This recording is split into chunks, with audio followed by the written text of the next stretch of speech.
Blood vessels या arteries पर पड़ने वाले ब्लड के प्रेशर को ब्लड प्रेशर कहा जाता है।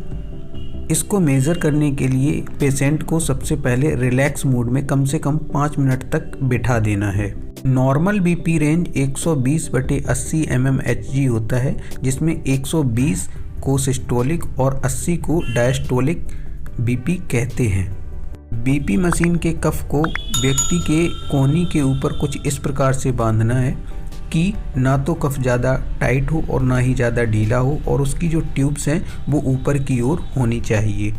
अब इसमें बाल्ब द्वारा हवा भरते हैं और पारे को 180 तक ले जाते हैं। इसके बाद धीरे धीरे बाल्ब को ढीला करके इसकी हवा को निकालते हैं और पल्स को महसूस करते हैं, या फिर स्टेथोस्कोप की सहायता से हम अपने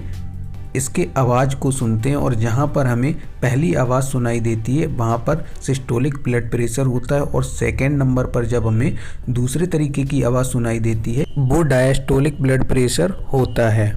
जिन व्यक्तियों का ब्लड प्रेशर अधिक रहता है वो व्यक्ति फल और सब्जियों का सेवन अधिक करें, नमक को अपनी डाइट में कम लें, इसके साथ ही अपने वजन को मेंटेन रखें।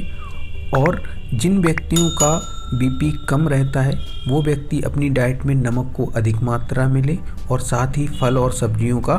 अधिक मात्रा में सेवन करें, और पानी सबसे अधिक मात्रा में पिएं। पानी ही हमारे ब्लड को कम होने का कारण बनता है, इसलिए लो ब्लड प्रेशर वाले व्यक्तियों को